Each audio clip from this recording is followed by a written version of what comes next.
हमारी जो इस वक्त हालत है कि नफ़रतें पैदा की जा रही हैं मजहबों में, इन नफ़रतों को ख़त्म कर और फिर से हम में इत्तेहाद और इत्तेफाक रख। जितना मुझसे मांगा गया मैंने मांगा अल्लाह से कि रहम कर, इन मुश्किलों से हमें निजात दे, और जो इस पे लगे हुए हैं कि नफ़रतें बढ़ाई जाएं, अल्लाह उनके इन रास्तों को बंद कर। जो सिक्योरिटी काउंसिल के हिदायतें थीं उन पे इजराइल को काम करना चाहिए और वहाँ सीज फायर करना चाहिए। तो मुसलमान को समंदर में नहीं फेंक सकते, 24 करोड़ मुसलमानों को कहाँ फेंकेंगे?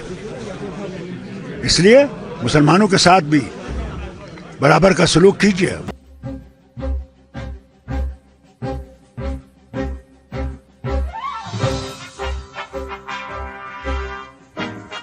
जनाब, जितना मुझसे हो सका मैंने दुआ मांगी अल्लाह के सामने, दरबार के सामने, नबी करीम सल्लल्लाहु अलैहि वसल्लम के दरबार के सामने कि अल्लाह हमारी मुश्किलात को आसान कर, हमारे लोगों को भाईचारे में रख।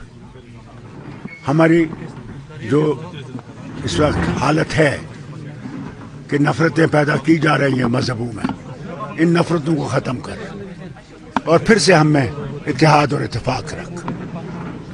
यही सबसे बड़ी चीज़ है। डॉक्टर साहब, क्योंकि जिस सफ़र से आप आए हैं वहाँ लोग कंधे से कंधे मिलाकर बिना किसी जात पात के रहते हैं, लेकिन बदकिस्मती से हमारे मुल्क में जो नफरतें फैलाई जा रही है, वो सर्वे के ऑर्डर्स निकाले जा रहे हैं जो हमारे सदियों पुराने, हज़ारों पुराने, अगर राज तरंगी भी देखेंगे 5 से 7,000 साल पुरानी हिस्ट्री है यहाँ की।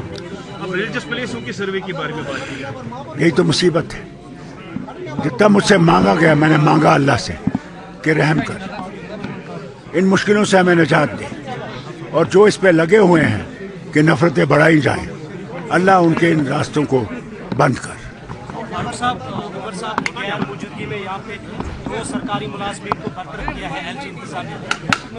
जनाब, हर एक चीज़ पे हुकूमत नज़र रखेगी, देखेगी किस वजह से ये हुआ है, क्यों हुआ है, वो हुकूमत देखेगी। डॉक्टर साहब, जो सीज फायर हुआ है लेबनान और इजराइल में, इस तरह की उम्मीद रखेंगे कि इम्पैक्ट पड़ेगा? देखिए, ये एक अच्छा कदम है कि इजराइल और लेबनान में सीज फायर हुआ, मगर बहुत ज़रूरत है कि जो गाज़ा में आज भी हमले हो रहे हैं, जिसमें अमेरिका और इजराइल मिल के कर रहा है, शाम पे, ईरान पे, ये ख़तरनाक चीज़ है और इसके लिए भी इनको सीज फायर फ़ौरन करना चाहिए। आपने डिबेट सुनी होगी सिक्योरिटी काउंसिल में जो हुई, और अगर उस सिक्योरिटी काउंसिल का कोई मकसद है, जो सिक्योरिटी काउंसिल के हिदायतें थीं उन पे इजराइल को काम करना चाहिए और वहाँ सीज फायर करना चाहिए, और जो ह्यूमनिटेरियन एड है उसको आने देना चाहिए उन इलाकों में। संभल जैसा वाक़ा जब यहाँ हिंदुस्तान में होता है और साथ में एक मुक़द्दस दरगाह जो है अजमेर शरीफ, उस पर भी सवालिया निशान खड़े हो जाते हैं, तो एक मुसलमान अनसेफ फील कर रहा है इस टाइम अपने ही मुल्क में। ज़रूर, इसमें कोई दो राय नहीं है, अनसेफ कर रहा है, मगर इसको मैं हुकूमत हिंदुस्तान से कहूँगा इसको बंद करो, क्योंकि मुसलमान को समंदर में नहीं फेंक सकते।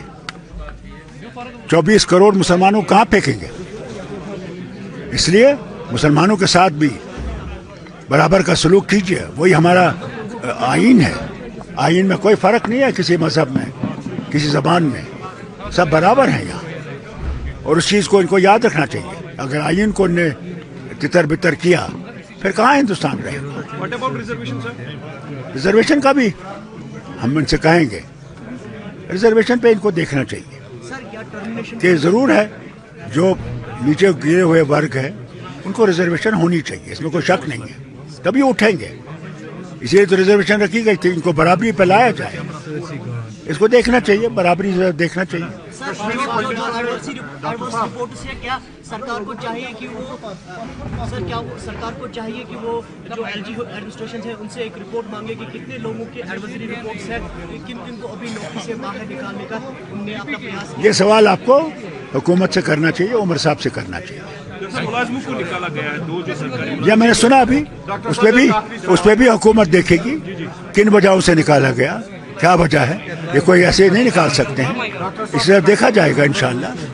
ڈاکٹر صاحب یہ جو یہاں کی ریجنل پولیٹیکل پارٹیز ہیں وہ مسلسل نیشنل کانفرنس کو ٹارگیٹ بنا رہی ہے کہ جب سے حکومت بنی ہے اس کو ایل جی انتظامیہ ڈومینیٹ کرنے کی کوشش کر رہی ہے۔ اللہ تعالیٰ کرے، میں نے ان کے لیے بھی دعا مانگی کہ اللہ تعالیٰ ان کو صحیح راستہ دکھائے اور صحیح راستے پہ لائے۔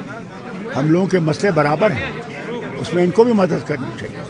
تنقید سے کوئی چیز فیصلہ نہیں ہوتا ہے، تنقید صرف تنقید کرنے کے لیے کہ اپنے آپ کو بنانے کے لیے، وہ صحیح نہیں ہے، وہ راستہ غلط ہے۔ any process for Kashmiri Pandits? Kashmiri Pandit سماج نے ایک سوسائٹی بنائی ہے جس میں انہوں نے کیندر سرکار کو ایک لیٹر لکھی ہے، اس میں کہا کہ ہمیں فری کنسیشن پہ زمین دیا جائے، ہم واپس لوٹیں گے کشمیر تو کیا کہیں گے؟ دیکھیے، جب میں بھی وزیر اعلیٰ تھا، 370 بھی تھا، ہم نے کوشش کی ان کو بسانے کی، اس وقت حالات بہت خراب تھے۔ کون روکتا ہے کشمیری پنڈت کو یہاں آنے سے؟ جہاں جتنی بھی جماعتیں ہیں، انہوں نے کہا ان کو آئیے، گھر آئیے، ان کا فیصلہ ہے آئیں گے کب آئیں گے، یہ ان کا فیصلہ ہے، یہ ہمارا فیصلہ نہیں ہے۔